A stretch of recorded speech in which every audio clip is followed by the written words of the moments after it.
کہ اللہ مسبب الاسباب ہے، وہ اسباب کا پابند نہیں ہے، وہ اسباب کا محتاج نہیں ہے، اسباب اس کے محتاج ہیں۔ اگر یہ یقین ہے تو اللہ پر ایمان ہے، یہ نہیں ہے تو تمہارا ایمان اسباب پر ہے، وسائل پر ہے، ذرائع پر ہے، مادیات پر ہے، اللہ پر نہیں۔ اس وقت کہاں راستہ تھا؟ کوئی راستہ تھا؟ سمندر ہے اور ادھر سے لشکر آ گیا ہے۔ کلا ان معی ربی سیہدین۔ اب دیکھیے ایمان کہہ دینا آسان ہے، ہوا معکم اینما کنتم، جہاں کہیں بھی تم ہوتے ہو اللہ تمہارے ساتھ ہوتا ہے، لیکن اس کا یقین قائم ہو جائے تو زمین و آسمان کا فرق واقع ہو جائے۔ یہی بات ہوئی حضور کے ساتھ۔ غار ہے، چھپے ہوئے ہیں محمد الرسول اللہ اور آپ کے وہ یار غار ابو بکر صدیق رضی اللہ تعالی عنہ۔ اقبال نے حضرت ابو بکر کی شان میں چند اشعار کہے صرف، لیکن واقعہ یہ ہے کہ بھاری بھاری نظموں پر اور قصیدوں پر بھاری ہے، طویل ترین نظمیں اور قصیدے ہوں ان پر بھاری ہے۔ ہمت ابو بکر کی ہمت جو ہے، کشت ملت را جو ابر، جیسے بارش سے کھیتی اپجتی ہے، ابو بکر کی ہمت اور عظیمت اس امت کو اسی طرح سینچنے والی ہے۔ ثانیے اسلام و غار و بدر و قبر، وہ دوسرے تھے اسلام میں، دوسرے پہلے کون تھے؟ انا اول المومنین، حضور فرماتے ہیں سب سے پہلا ایمان لانے والا میں، دوسرے ابو بکر۔ ویسے ہمارے ہاں یہ چلتا ہے اختلاف، حضرت علی پہلے ہیں کہ حضرت ابو بکر پہلے ہیں، لیکن اس میں بڑی خوبصورت تطبیق قائم کی ہے علماء نے اور بہت صحیح ہے۔ چار کے بارے میں فیصلہ ہی مت کرو کہ کون پہلے ہے، ان کی ایک عجیب تقسیم کر دی ہے۔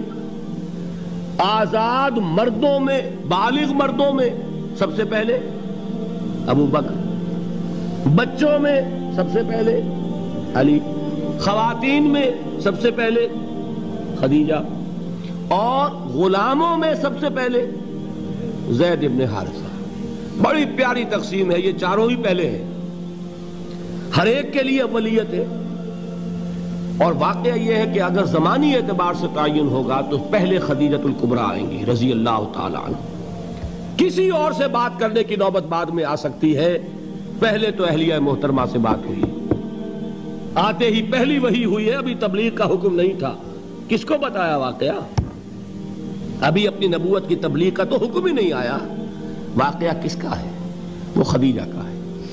جب کہا ہے کہ خشیت علی نفسی، مجھے اپنی جان کا اندیشہ ہے، تو کیا جواب دیا خدیجہ نے رضی اللہ تعالی عنہا؟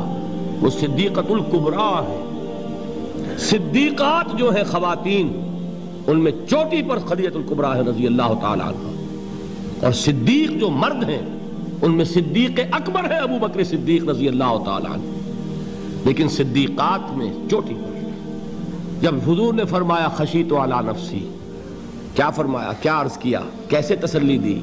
نہیں نہیں، اللہ آپ کو ضائع نہیں کرے گا، آپ غریبوں کے ہمدرد ہیں، آپ مساکین کے تکالیف رفع کرنے والے ہیں، آپ بیواؤں کی سرپرستی کرتے ہیں، آپ مسافروں کی خدمت کرتے ہیں، اللہ آپ کو ضائع نہیں کرے گا۔ یہ یقین ہے اس خاتون کے اندر۔ خیر وہ ایک علیحدہ بات ہو جائے گی۔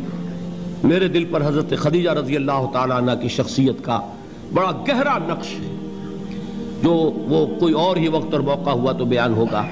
بہرحال اقبال نے ایک مصرے میں جو چار اولیتیں جمع کر دی ہیں، ہمتیں کشت امت را چو ابر، ثانی اسلام و غار و بدر و قبر۔ اسلام میں حضور کے بعد پہلے کون؟ ابو بکر۔ غار میں حضور کے ساتھ کون؟ ابو بکر۔ بدر کی رات اللہ کا رسول سر بسجود، وہ جھاڑ، وہ گھاس پھوس کی جو جھوپڑی بنائی گئی تھی، اور وہاں تلوار ننگی لے کر پہرا دینے والا کون؟ ابو بکر۔ اور اس حجرہ عائشہ میں محمد کے بعد سب سے پہلے دفن ہونے والا کون؟ ابو بکر رضی اللہ تعالی عنہ صلی اللہ علیہ وسلم۔ وہ جو معاملہ میں سنا رہا تھا غار ثور کا، حضرت ابو بکر بھی حضور کے خیال سے لرز گئے ہیں. آپ کو یاد ہوگا کہ جا کر پہلے تمام جتنے سوراخ تھے انہیں بند کیا ہے.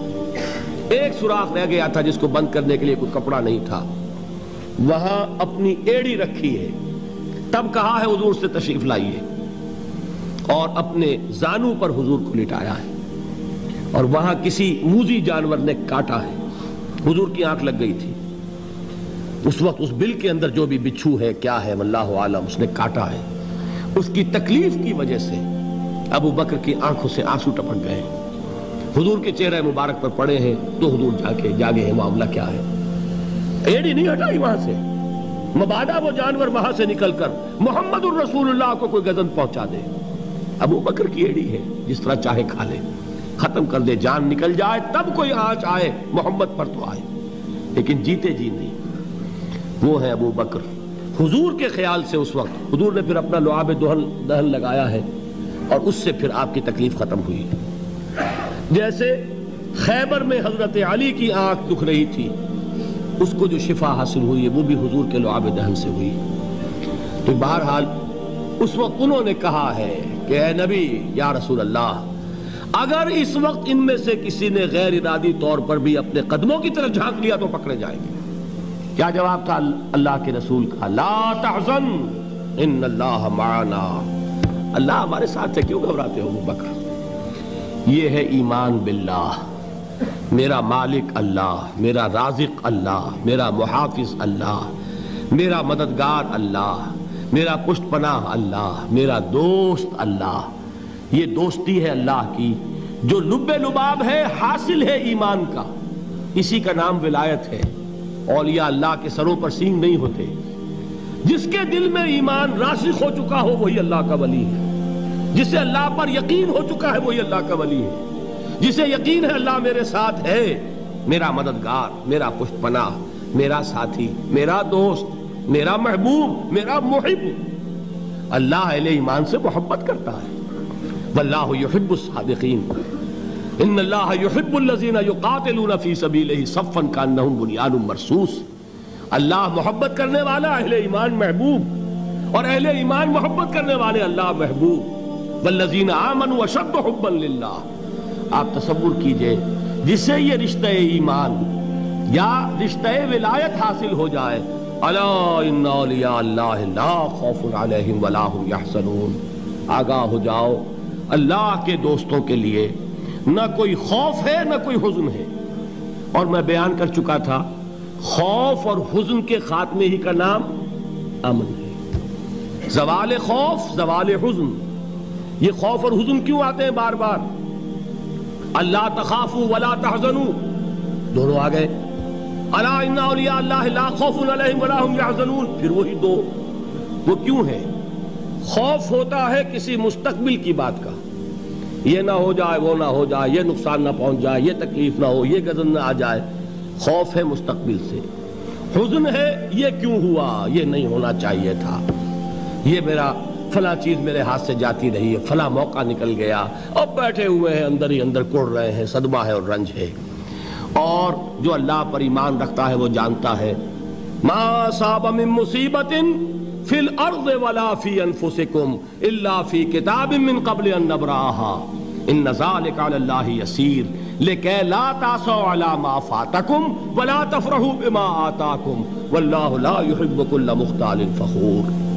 اس زمین میں یا تمہاری جانوں میں کوئی تکلیف, کوئی مصیبت نہیں آ سکتی سوائے اس کے کہ جو اللہ نے لکھ دی ہو, اس سے پہلے کہ وہ ظاہر ہو.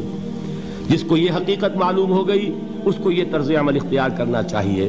جو چیز چھن جائے, جاتی رہے, چھوٹ جائے, اس پر افسوس نہ کرو. کس نے چھینی؟ دوست نے. دوست کے فیصلے پر شکایت. دوستی کو بٹا لگا رہے ہو, سرے تسلیم خم ہے جو مزاج یار میں آئے. اگر دوستی ہے تو پھر تو تمہیں گردن جھکانی چاہیے کہ ہر چہ ساقی ماریخت عین الطافست, جو بھی میرا ساقی میرے پیالے میں ڈال دے اس کا کرم ہے. جو اس کی طرف سے آئے اس پر کوئی رنج نہیں, کوئی صدمہ نہیں, کوئی غم نہیں, کوئی شکایت نہیں, کوئی شکوہ نہیں.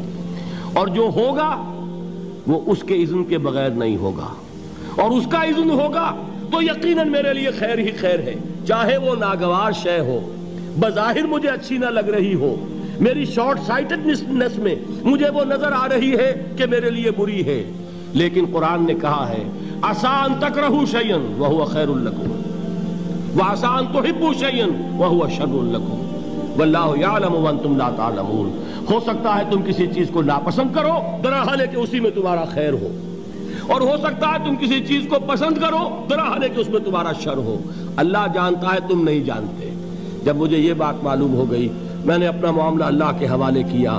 سپردم بے تو مایا خیش را تو دانی حساب کم و بیش را، اے رب جو تو چاہتا ہے وہ ہو، تیرے علم میں جو شے میرے لیے خیر ہے وہ ہو جائے، میری کوئی پسند نہیں، میری کوئی چاہت نہیں، یہ ہے راضی برضائے رب۔ اکبر الہآبادی نے اسے کہا ہے رضائے حق پہ راضی رہ، یہ حرف آرزو کیسا، خدا خالق، خدا مالک، خدا کا حکم تو کیسا۔ جب میں آ گیا بیچ میں، میری پسند، میری مرضی، میری خواہش، میری چاہت، یہی تو شرک ہے۔ ما شاء اللہ کان وما لم یشاء لم یکن، جو اللہ نے چاہا وہ ہوا، جو اس نے نہیں چاہا نہیں ہوا، اختیار اس کا ہے، میرا تو نہیں۔ رضائے حق پہ راضی رہ، یہ حرف آرزو کیسا، خدا خالق، خدا مالک، خدا کا حکم تو کیسا۔ اقبال نے اسے کہا ہے فارسی میں، اب آپ کہیں اس کا ترجمہ بھی کرو تو وہ مجھے ذرا اس وقت کچھ بہت ہی بدذوقی کسی بات نظر آئے گی۔ جائیے پوچھئے کسی سے جسے فارسی آتی ہو۔ برو کشید ز پیچا کے ہست و بود مرا، چوک دہا کے مقام رضا کشود مرا۔ مجھے تو تمام پیچ و خم سے نکال دیا اس مقام رضا نے، میں راضی برضائے رب ہوں، جو فیصلہ اس کا میں اس پر راضی۔ تو کہاں کا حزن اور کس کا خوف، یہی زوال حزن اور زوال خوف